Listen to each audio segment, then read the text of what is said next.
Okay, thanks very much for the invitation. I'm very excited to talk about this topic today because the workshop, the conference is about global politics. So I was thinking about how we can really transfer and transmit politics globally. So one aspect of politics is about the social, cultural, economic, and then political aspects of the world. So one of the easiest way for that kind of idea and knowledge to be shared across the world is through the common language. And English has become the common language for many countries and has been used in almost everywhere around the world. So I'm going to look at the internationalization as well as the globalization through languages. I want to look at a very, very specific case study for business and management higher education. So part of the uh, um, themes of the conference. So this case study is based loosely on a recent publication by myself and another colleague, Dr. Thien, where we explored the effectiveness and equity, social justice of using English as the medium of instruction on the self-efficacy as well as expertise development of students in Vietnam, a post-colonial country. Here is the link to the paper and where it was published. So I hope that this would inspire people to have a look at our publication. So the reason why I chose this topic for the talk is when I think about what really happens with global politics, it has become really interdisciplinary.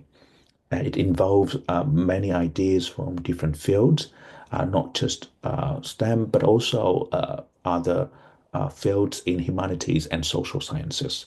And politics has become really, truly global, right?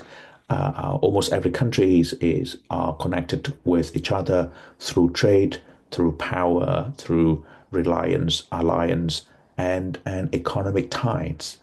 So the way we try to think about the way I think about making a contribution to this discussion of global politics is to think about how countries and people actually trade ideas. They need to have some common medium. It could be, currency, it could be technology, but the simplest way and the most effective way is through communication. And communication requires a common knowledge of the languages. Um, and since the 19th, 20th century, English has become a global, a common language that has been spoken by many people almost around the world. People would try to use English as a way to communicate. So this talk would try to think about that effect of using English in not only communicating, but also in transferring ideas as well as global effectiveness of the political developments. So the first contribution that I want to really talk about is the pedagogical research on business and management education. How we can actually effectively change the way we can teach our students uh, not only economics, business or management knowledge, but also on how to become a better business person. And that is through communication. And English is the common theme that we really need to use. Our idea would be contributing to the collaborative learning as well as assessment and feedback theme of the education and pedagogical research. We're trying to think how we can use English more effectively, not only in the host countries like Vietnam, China, Nigeria, the places where they are trying to increasing the number of institutions that use English as the main medium of instruction, but also in English-speaking countries where they welcome, thousands of students from non-English speaking country to come and study. And that relates to this sociology of colonial impacts. We use a very peculiar case, the Vietnamese context. The country Vietnam was colonized by the French for around 100 years, but after that, we don't really use, we do not really adapt the French heritage much in our education system. So that is very peculiar. English had now become the main second language behind the Vietnamese, obviously, in Vietnam, and the government as well as people have spent, a significant amount of time, effort, and resources on improving the English skills for Vietnamese people. So we're going to look at different aspects, social aspect, the economic capital aspects of using, English as the medium of instruction on higher education. We're going to be looking at some public policy related to education and social movements within the Vietnamese context to really, really pin down how English as the medium of conversation and instruction can impact countries around the world. And that's going to be really our aim in this paper. So to do that, we're going to be looking at a few theoretical frameworks. So we listed here a few ideas that we're trying to explore in developing the conceptual framework in our paper. So first of all, we looked at the social cognitive theory, in which we try to explain self-efficacy on how people think, believe, and have emotion, and how those can affect behaviors. So that when people try to use English as the way to communicate or they learn, then the process of learning the content via foreign languages can really impact future behaviors as well as the learning effectiveness, right? They usually speak their mother tongue, but when they switch themselves into speaking a different a language, such as English, how would that really impact their self-efficacy, how they, observe and think about themselves, perceive themselves? How changing the language can truly affect the learning experience of the students. We'll also look at the multi-dimensional constructs of the learning process as well as observing process of students. So we were looking at this, theory by Padura in 86 on how students can actually master a subject. Should it through the common language that's being spoken and being used in the global scale, or would that be easier for them to learn the content, the materials on their own mother tongue? Okay. We also look at how social modeling can influence the observing and imitating behaviors of the students who actually observe the way English is spoken, as well as thinking in English can actually affect the way they think. So this would address the idea of, transmitting soft power from English-speaking countries like the US, the UK, Australia, Canada, to other countries, particularly the post-colonial countries. One aspect of the construct is the verbal persuasion. So perhaps, the non-English speaking people in their own language can be persuaded quite easily, but how they can improve the persuasive power when speaking and using a different language. So these are sort of things that we're trying to think about and answer in our research. So the key idea of the globalizing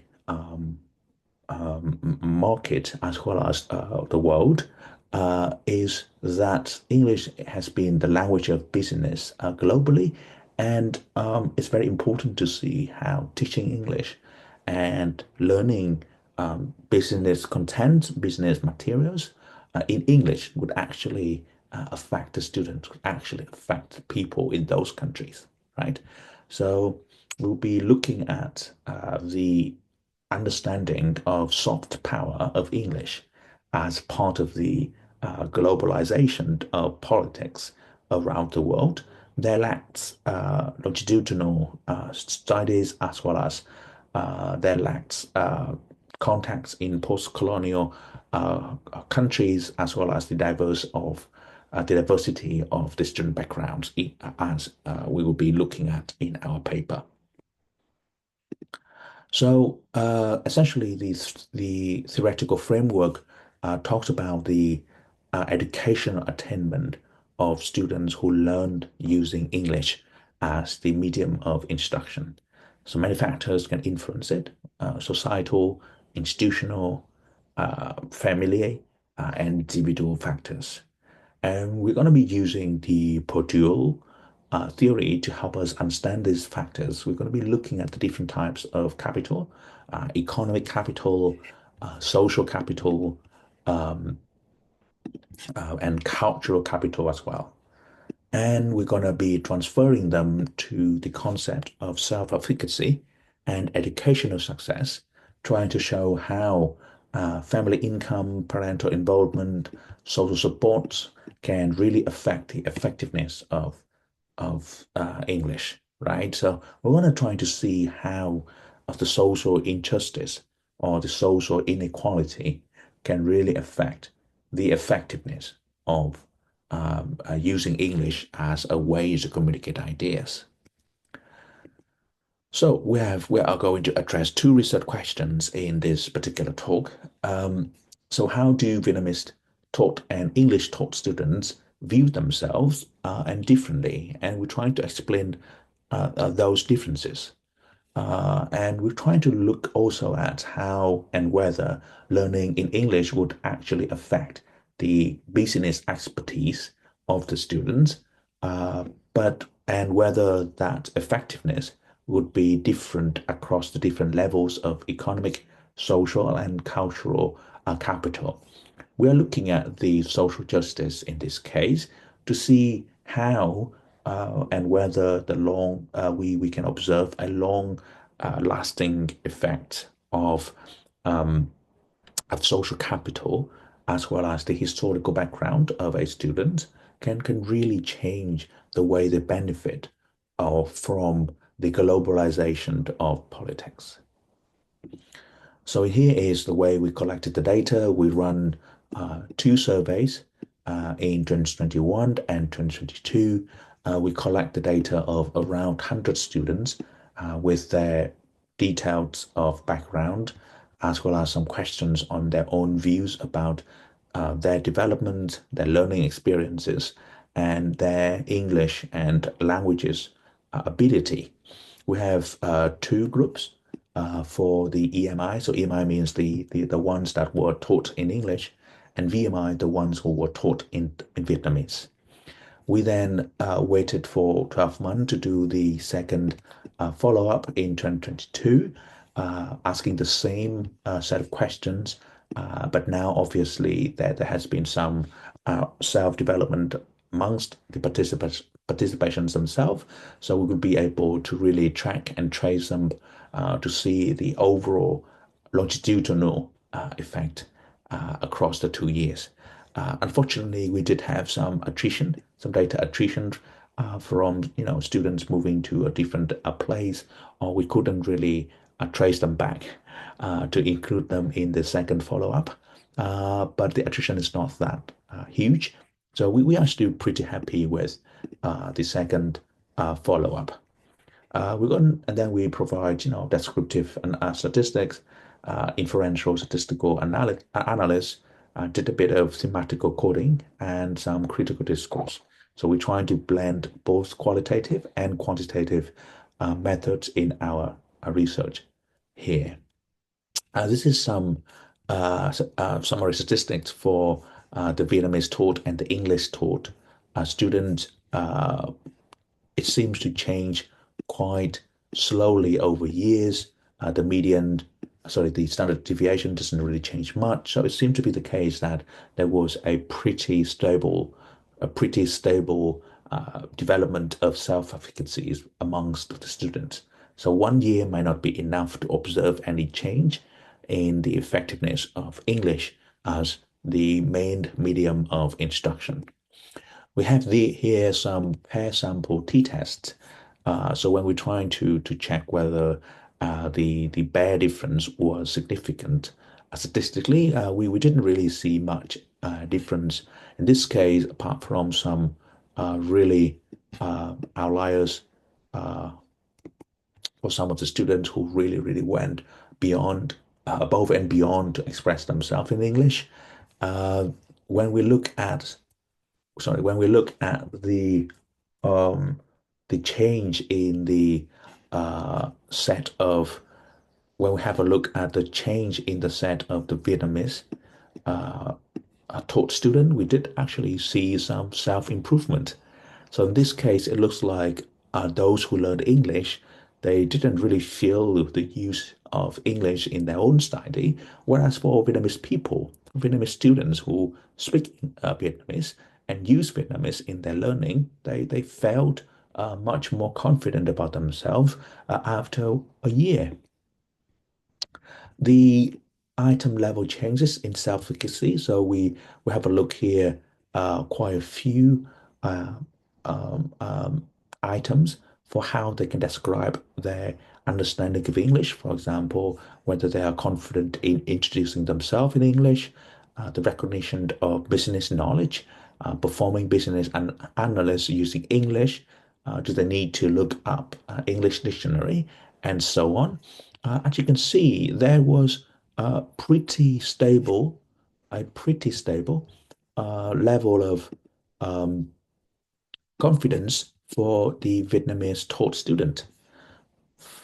Okay, so over uh, year three to year four, and to year four, they seem to be slightly more confident in terms of, drafting business email. We do see quite a stronger evidence for that, as well as, using some simple instruction or giving some simple instructions in English. So for some simple tasks using English, the Vietnamese taught students seem to become more and more confident, whereas for the English taught students, there weren't any much change across the 2 years. Then we talked about how we can actually capture the social injustice in this case. We're trying to see whether the change in the self-efficacy vary across different social economic backgrounds. So we're looking at the household income, private English institution tuition, like whether the students can have a private tuition in English outside of the class, whether the student, attended a high school, a selective high school, so a grammar school, or some special school, special gifted students school for some special high schools for gifted students. So this is quite popular in Vietnam and I think also in China, as well as some the main effect of those variables. And as we can see very clearly here, for those who are actually being taught in English, they do not, the efficacy effect are not being affected by household income. So whether they came from a richer household or not, it doesn't really affect their uh, perception about themselves in learning and using English. So they are very confident. So that is what we can see here. But we do observe a very strong effect if they were coming from selective high school. So past education experience is a very strong factor in deciding and affecting the uh, effectiveness of using English in students' behavior. We have here also a few, qualitative quotes from the students. They do enjoy and become more confident in using English than before. They constantly aware that not using English is a disadvantage. They would also use some social modeling in thinking about themselves. they can have a look at how their cohort can really shape their identity as a confident user of English, as well as a lot of support from professors who can speak English well and also can teach the business content very well as well. So social modeling is an important feature in developing their own effect. A verbal persuasion, so they highlight the impact of potential support from the institutions as well as from extra language practices session. So this is this call for even more involvement of other external factors if they really want to get involved in imposing the soft power, as well as having a political impact on the students. So some summarize some summary of what we found so far. Self-efficacy remained pretty stable for students who have used or who have not used English. So self-confidence is not a key factor. It's not a key result of having used English. Um, for those changes that we can observe, pre-existing advantages can really affect it. So there may be some selection bias there as well, or maybe we have some expectation performance mismatch. But the overall observation is that people who had a more privileged a pre-university knowledge could really benefit more from having English as the main um, um, medium of instruction. And that really very telling about how confidence across the two groups of using English and not using English can develop their own confidence, as well as making sure they can use English, effectively in their life. So we really are trying to connect our papers on making sure that we can contextualize the variations in the social economic background. Some inconsistency in the data can be explained away by their confidence disparity. Um, and when we think about using the Bandura self-efficacy theory to explain the fact that students have their own individual agency, as well as how backgrounds can really influence the uh, effectiveness of English. So let's end the talk by some policy implications. English is a very useful tool to spread knowledge, and for some countries, it's going to be a very strong tool to use as a way to impose soft power through cultural, economic, social capitals around the world. But the effective use would require self-regulation, so they have students really have to think about themselves and be confident in using that as well. Institutional and pastoral support would be very important in not only supporting students, but also in supporting students who cannot use English in their own learning. Okay, so that is some pedagogical, support that we're trying to use. The receiving country should be very sensitive about the context that English being used, being very aware about the potential of soft power influences in their own political and policy, political dimension and policies being used. For example, for students who are not very much aware about different changes in the world and changes in the global scale, having access to English as a way of conversation, communication, or instruction can really open up their mind. And finally, we call for more research to understand and address the lack of effectiveness of using English as the medium of instruction.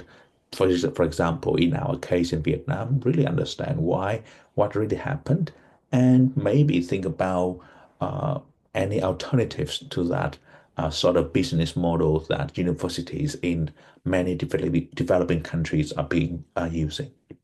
So thanks very much, everyone, for the attendance. I have here a few references that you can see to go through our paper. But if you have any questions, very much free. Happy to speak with you guys via my email. Thank you.